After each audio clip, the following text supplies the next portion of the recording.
నేను మీకు ఇంకొక విషయం కూడా తెలియజేస్తా ఉన్నాను. అదేంటంటే ఇప్పుడు 15 కోట్లు పెట్టి మేము డెవలప్ చేస్తా ఉన్నాం అని చెప్పినారు కదా. ఇప్పుడు దాంట్లో బస్సులు పెట్టాలా అని చెప్పి 10 బస్సులకి విఆర్ మున్సిపల్ ఫండ్స్ నుంచి 5 కోట్లు శాంక్షనింగ్ కోసం అప్రూవల్ తీసుకున్నారు. 5 కోట్లు అండి 10 బస్సులకి. ఒక బస్సు మేము కూడా బస్సులు కొంటాం, మాక్సిమం కొంటే 25 లక్షలు ఒక్కొక్క బస్సు.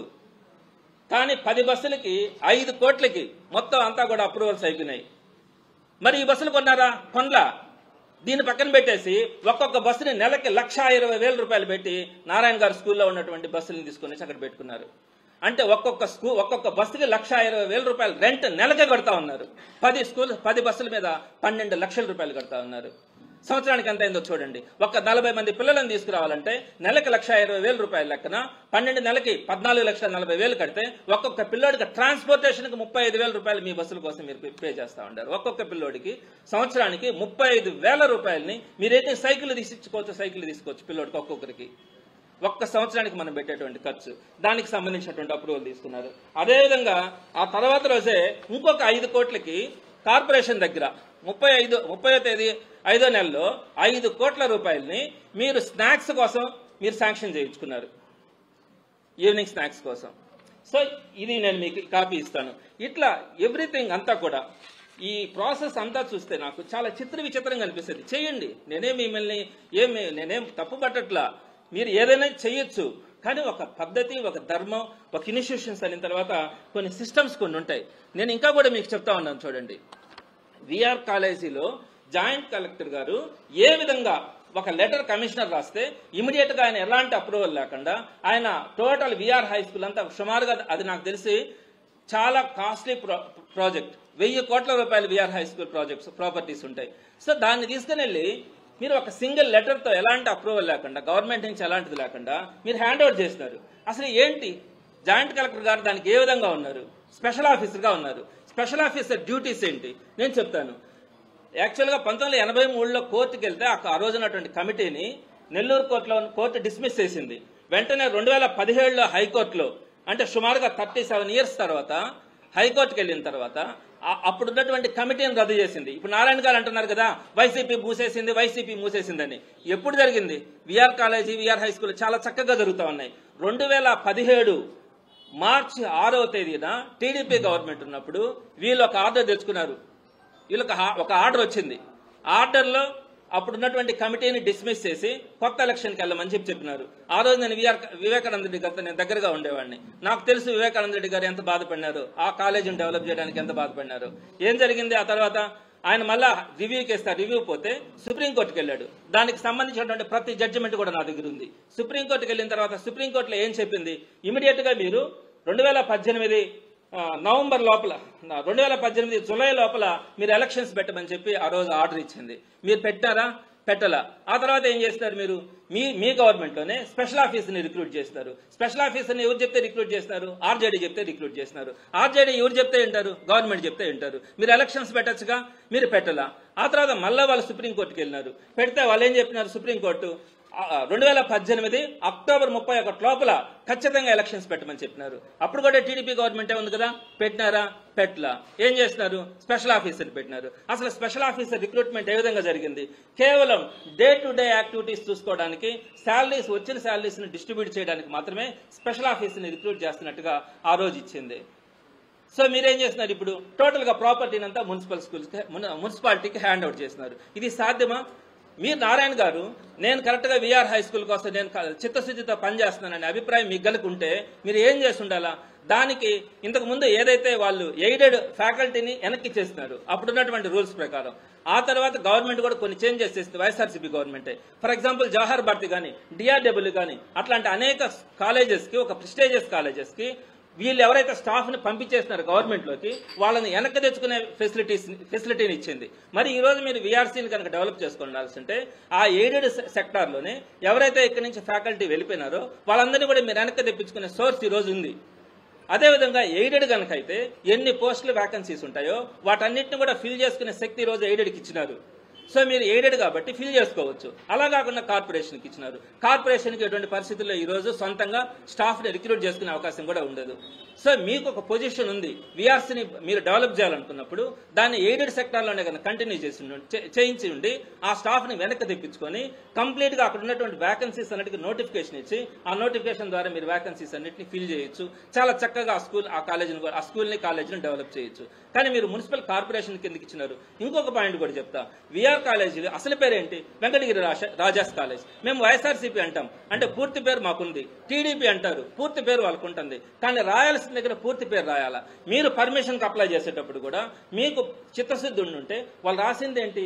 విఆర్ మున్సిపల్ స్కూల్ అని రాసినారు. అది రాయకూడదు, వెంకటగిరి రాజాస్ మున్సిపల్ స్కూల్ అని రాయాలా. ఆ తర్వాత మాటల్లో విఆర్ అని చెప్పి రాసుకుంటే పర్వాలే. ఇంకా ఎటువంటి పరిస్థితుల్లో రికార్డ్స్ లో విఆర్ స్కూల్ అనే ఉంటుంది. కొద్ది రోజుల తర్వాత వెంకటగిరి రాజాస్ను పూర్తిగా మర్చిపోయే పరిస్థితి కూడా ఉంటుంది. ఎప్పుడు కూడా పర్మిషన్ మనం అప్లై చేసేటప్పుడు కానీ పర్మిషన్ ఇచ్చేటప్పుడు కానీ ఫుల్ నేమ్ తో తెచ్చుకుంటారు. కానీ మీరు అప్లై చేసేటప్పుడే తొందరపాటు చర్యలు, అంతా కూడా హడావిడి నిర్ణయాలు. విఆర్ మున్సిపల్ స్కూల్ అని చెప్పి పెట్టినారు, పర్మిషన్ కూడా విఆర్ మున్సిపల్ స్కూల్కే వచ్చింది. సో ఇంత హడావిడిగా ఇటువంటి వేక్ నిర్ణయాలు తీసుకోవడం అనేది ఎక్కడ కూడా మనం చూడలే. సో ఈ కాపీలన్నింటినీ కూడా నేను మీకు ఇవ్వడం జరుగుతుంది. ఆ తర్వాతకు వచ్చేటప్పటికి ఇంకోటి కూడా చెప్తాను. నారాయణ గారు ఇచ్చింది ఏంటంటే ఆయన మెటీరియల్ ఇచ్చారు పిల్లలకి, నోట్స్లు, ఆయన అడ్వర్టైజ్మెంట్ ఈ నోట్స్లు ఇంతంత ఇచ్చినారు కదా. నారాయణ మెటీరియల్ ఇవి, దాంట్లో ఎంసెట్లో మా ర్యాంకులు ఏంటి, ఐఐటీలో మా ర్యాంకులు ఏంటి, నారాయణ ప్రగతి ఏంటి, రాష్ట్రంలో ఎన్ని ఉన్నాయి, దేశంలో ఎన్ని ఉన్నాయి, ఈ చరిత్ర అంతా కూడా వీళ్ళకి ఇచ్చినారు. మీకు చిత్తశుద్ధి ఉంటే విఆర్ కాలేజీ చరిత్ర గురించి పెట్టండి. నేను స్పాన్సర్ చేస్తాను, నోట్స్లు నేను ఇస్తాను, నోట్స్లు ఇవ్వగలను. మీరు నోట్స్లు ఇచ్చిన సంతోషమే. మీ చరిత్ర ఎందుకండి? ఈ బుక్స్ అన్నిటి కూడా ఐఐటి బుక్స్ ఎందుకండి వాళ్ళకి? మీరు చెప్పిన దాని ప్రకారం 845 to 415 అక్కడ కనుక కాలేజ్ జరిగితే మీరు ఇచ్చినటువంటి రెగ్యులర్ బుక్స్ లోనే మీరు సిలబస్ కంప్లీట్ చేయలేరు. ఈ ఐఐటి మెటీరియల్లో ఉండేవి ఎవరు చెప్తారు? ఎక్కడి నుంచి చెప్తారు? ఎలా చెప్పగలరు వీటన్నిటిని కూడా? ఏమంటే పిల్లలందరినీ తీసుకొచ్చి ఇక్కడ డంప్ చేసి రేపొద్దున ఈ మెటీరియల్లో ఉండేవి మాకేం చెప్పలా, ఈ రోజుకి 200 నెల అయింది, సిలబస్ ఓపెన్ చేయాల, టీచర్స్ లేరు, వీళ్ళంతా ఎక్కడ చేరాలా? ఇవన్నీ కార్పొరేట్ స్కూల్స్ లో చేరితేనే ఇవన్నీ మనం నేర్చుకుంటాం అని చెప్పి పేరెంట్ మీద ఒత్తిడి చేసి వాళ్ళ దుస్తులో అమ్ముకొని ప్రైవేట్ కాలేజీలోనో కార్పొరేట్లోనో చేరే పరిస్థితికి ఈరోజు మనకు కనపడతా ఉంది. ఈ విధంగా ఇస్తారా? మీరు డొనేట్ చేయండి. డొనేట్ చేసినప్పుడు ఆ విఆర్ హై స్కూల్ చరిత్ర రాయండి. ఇక్కడ మనం ఎవరండి? మనం డొనేషన్స్ ఇస్తే మన పేరు రాసుకోవడానికి 15 కోట్లు ఇచ్చారంటే వాళ్ళ పేరు ఆడ నాకు కనిపించట్లా. మరి నోట్స్లు ఇస్తే మన పేరు రాసుకుంటామా? ఇది పద్ధత? మీకు అనిపించట్లేదా? మనం ఎక్కడికి వెళ్తా ఉన్నాం? అన్నీ మీరు పార్టీ కార్యకర్తలకు అంటారు, లాస్ట్కి గవర్నమెంట్ స్కూల్స్ని కూడా మీరు తాకట్టు పెట్టే పరిస్థితికి తీసుకొని వస్తా ఉన్నారా? ఇంకొక విషయం కూడా చెప్తా ఉంటా. నారాయణ గారు ఇంకొకటి చెప్పినారు, జగన్మోహన్ రెడ్డి గారిని నోటుకు వచ్చినట్టు తిడతారు. ఆ వీడియోస్ అన్ని కూడా నా దగ్గర పెట్టుకొని సేవ్ చేసుకున్నాను. ఎంత దారుణంగా మాట్లాడతారంటే జగన్మోహన్ రెడ్డి గారి గురించి మాట్లాడే అర్హత, హక్కు కూడా ఉండదు. జగన్మోహన్ రెడ్డి గారు ఏం చేసినా పేద ప్రజల కోసం చేసినారు. మీరేం చెప్పారు? ఇంతకు ముందు మేము మున్సిపల్ జూనియర్ కాలేజీని అక్కడ పేద ప్రజల కోసం స్టార్ట్ చేసినాము, ఆ స్టార్ట్ చేసిన దాన్ని ఈ వైఎస్ఆర్సీపీ ప్రభుత్వం చంపేసిందని చెప్పి మాట్లాడారు. అసలు జరిగింది ఎక్కడ జరిగింది? మీ గవర్నమెంట్ లో జరిగింది ఇదంతా కూడా. ఈ స్పెషల్ ఆఫీసర్ని పెట్టడం కానీ, ఎలక్షన్స్ పెట్టకపోవడం కానీ, ఇవన్నీ కూడా జగన్మోహన్ రెడ్డి గారి గవర్నమెంట్ గురించి నేను చెప్తాను. మున్సిపల్ జూనియర్ కాలేజ్ ఒకటి స్టార్ట్ చేశాము 2017లో. ఆ జూనియర్ కాలేజెస్ లో ఎంతో మంది ఐఐటీలు అయినారు, ప్రపంచంలో వాళ్ళు గొప్ప గొప్ప స్థాయిలో ఉన్నారు. నేను ఎక్కడికి వెళ్ళినా కూడా నా కాళ్ళ మీద పడతా ఉన్నారు వాళ్ళు వచ్చి అని చెప్పినారు. దాని గురించి నేను 2 మాటలు మీ దృష్టికి తీసుకొని వస్తా. 2017లో అక్కడ మున్సిపల్ జూనియర్ కాలేజ్ స్టార్ట్ చేసినారు. దాని పేరు కూడా విఆర్ అని కూడా లేదు, వెంకటగిరి రాజాస్ కూడా లేదు, ఓన్లీ మున్సిపల్ జూనియర్ కాలేజ్ అని స్టార్ట్ చేసినారు. మీరు ఎంతమంది టీచర్ నేను పర్మిషన్ తెచ్చేటప్పుడు దానికి శాంక్షన్ పోస్టులు చేయొద్దా? ఒక్క శాంక్షన్ పోస్ట్ కూడా మున్సిపల్ జూనియర్ కాలేజీకి చేయాల. ప్రిన్సిపల్ కూడా లేడు. ప్రిన్సిపల్ కూడా ఎవరు?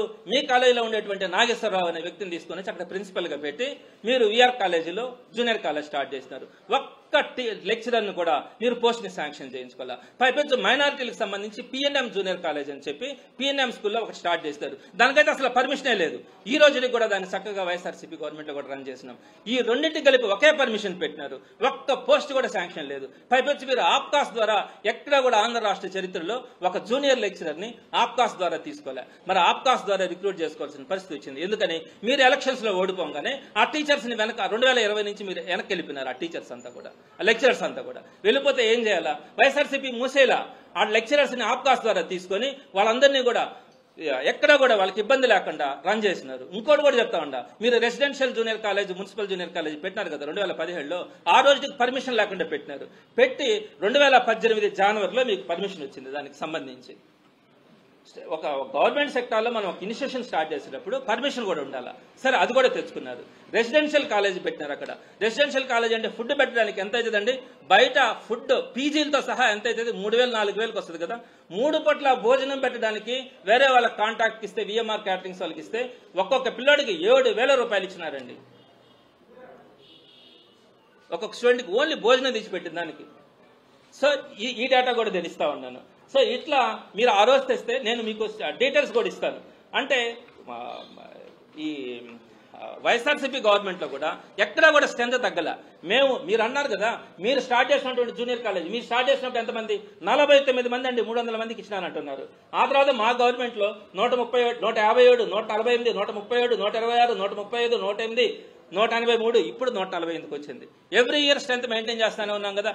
మీ స్టాఫ్ని మీరు తీసి 2020లో వెళ్ళిపోయినారు.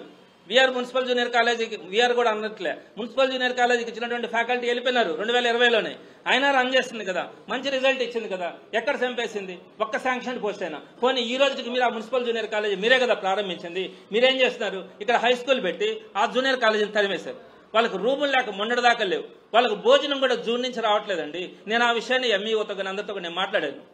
నేను దానికోసం ప్రయత్నిస్తా ఉన్నాను. కలెక్టర్ గారితో కూడా నేను మాట్లాడాను. స్టాఫ్ లేరు సార్, పిల్లలు బాధపడతా ఉన్నారు అక్కడ అని చెప్పి నేను కలెక్టర్ గారి దగ్గరికి వెళ్ళాను. నేను కమిషనర్కి లెటర్ రాసినాను. మీరు మున్సిపల్ జూనియర్ కాలేజీ మీరు 2017లో స్టార్ట్ చేస్తా ఉన్నాం కదా, మేము దాన్ని కంటిన్యూ చేశాం కదా. మరి ఈ రోజు మీరు దానికి ల్యాబ్స్ కూడా లేవండి. అక్కడ పక్కన దాన్ని పంపించేసినారు. అక్కడ ల్యాబ్స్ లేవు. ఆ పిల్లలకి భోజనం కూడా జూన్ నుంచి రావట్లా. మరి మిడ్ డే మీల్స్ అంటారు, మిడ్ డే మీల్స్ రావట్లా. అదేవిధంగా వాళ్ళకి టెక్స్ట్ బుక్స్ అన్ని జూనియర్ కాలేజెస్కి వచ్చినాయి. వాళ్ళు దొంగతనంగా తెచ్చుకున్నారండి. అంటే అక్కడ మిగిలిపోయినట్టువి తీసుకొని వచ్చి ఆ జూనియర్ కాలేజీలో ఇచ్చుకున్నారు. అంటే మామూలుగా గవర్నమెంట్ వాళ్ళకి ఫ్రీ బుక్స్ ఇస్తారు కదా, వాళ్ళకి ఆ ఫ్రీ బుక్స్ కూడా తెచ్చుకుంటే ఆర్ఐఓ మళ్ళీ అడిగాడంట, మీకు ఇచ్చిన బుక్స్ లెక్కలోకి రావు, మీకు అసలు బుక్స్ కూడా రావు, ఆ బుక్స్ వెనక తెచ్చింది అంటారు. పాప మా టీచర్స్ బంగపోయి వాళ్ళంటికి బతిలాడే వాళ్ళకి ఆ టెక్స్ట్ బుక్స్ తెచ్చిచ్చినారు. ఎందుకని? అది సిస్టంలో లేకుండా చేస్తూ ఉంటారు. మీరు దాన్ని మీరు స్టార్ట్ చేశారు కదా, మేము చంపేసా ఉన్నారు. మేము చంపలేదే, దాన్ని అది శుద్ధంగా జరుగుతూ ఉంది కదా. మరి మీరు ఈ రోజు ఆ గవర్నమెంట్ జూనియర్ కాలేజీని మీరేం చేస్తున్నారు? అసలు గవర్నమెంట్ స్కూల్స్ ఎన్ని ఉన్నాయి టౌన్లో తెలుసా మీకు? ఎంత చక్కగా ఉన్నాయి. అసలు గవర్నమెంట్ జూనియర్ కాలేజీ లేదు. ఎక్కడుంది? ఒక కేఎస్సీ ఒకటి తప్ప ఎంటైర్ కార్పొరేషన్లో ఇంకొక గవర్నమెంట్ జూనియర్ కాలేజ్ కో ఎడ్యుకేషన్కి లేదు. ఒక జూనియర్ కాలేజ్ ఉంటే డికేడబ్ల్యూ, అది ఓన్లీ ఫర్ గర్ల్స్. ఎక్కడైనా ఉందా? మరి జూనియర్ కాలేజీని డెవలప్ చేసుకోవాలి కదా మనం. గవర్నమెంట్ స్కూల్స్ బాగున్నాయి, సరే మీరు చేస్తా ఉన్నారు, మేము సంతోషపడతాం. మీరు గవర్నమెంట్ జూనియర్ కాలేజీని మీరు ప్రారంభించింది, మేము కొనసాగిస్తే కూడా మీరు ఈ రోజు దానికి సంబంధించినటువంటిది ఎటువంటిది కూడా మీరు పట్టించుకోవట్లా. సో ఇన్ని సమస్యలు ఉన్నాయి. ఇంకా కూడా కొన్ని సమస్యలు నేను డిస్కస్ చేయొచ్చు, కానీ సమయం వచ్చినప్పుడు, సందర్భం వచ్చినప్పుడు చెప్తున్నాను. కానీ నేను ఇప్పుడు ఒకటే డిమాండ్ చేస్తా ఉన్నాను, ఏదైనా కూడా మీరు ఒక పద్ధతి ప్రకారం చేయండి. మా ఇష్ట ప్రకారం మాకు అధికారం ఉంది, మేము ఏమైనా చేస్తే చెల్లుబాటు అవుతుందంటే ఎవరు కూడా చూస్తూ ఊరుకునే పరిస్థితి అయితే ఉండదని చెప్తా ఉన్నాను. నేను ఏ ఒక్కటి కూడా నేను ఇంత గ్యాదర్ చేస్తున్నాను కదా, ఈ రోజుకి ఏ ఒక్కరి దగ్గర చిన్న మాట అయినా ఎంఈఓకి ఎన్నిసార్లు ఫోన్ చేస్తుంటానో కనుక్కోండి, సార్ టీచర్స్ లేరు సార్ ఇబ్బంది పడతా ఉన్నారని. హెచ్ఎంకి ఎన్నిసార్లు కాల్ చేస్తుంటానో కనుక్కోండి. కమిషనర్ అంటే మన మాట వినడు, ఆయన కంప్లీట్గా ఆయన చేయాల్సింది ఆయన చేస్తూ ఉంటారు. ఆయనకి నేను ఎప్పుడు కూడా చేయలే. కలెక్టర్ గారి దగ్గరికి కూడా పోయి చెప్తాను. ఎందుకు చెప్తాం? సమాజం బాగుండాలి, పేదలు బాగుండాలా, అందరూ కూడా చక్కగా చదువుకోవాలా అనే తపంతోనే చేస్తాం. అంతేగాని మీ ఇష్ట ప్రకారం మీరు చేసి ఇలా పద్ధతి కాదని కూడా తెలియజేస్తా ఉన్నాను. అవసరమైనప్పుడు ఇంకొన్ని విషయాలు మరొక సందర్భంలో మాట్లాడతాను. నేను అదే చెప్తున్నాను, నేను కమిషనర్కి రాసిన లెటర్లో నేను చాలా పద్ధతిగా రాశానండి.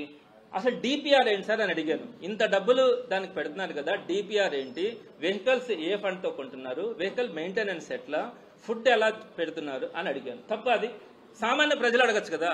నేను ఒక రిప్రజెంటేటివ్గా ఉన్నాను, నేను ఎమ్మెల్సీ, టీచర్ ఎమ్మెల్సీని.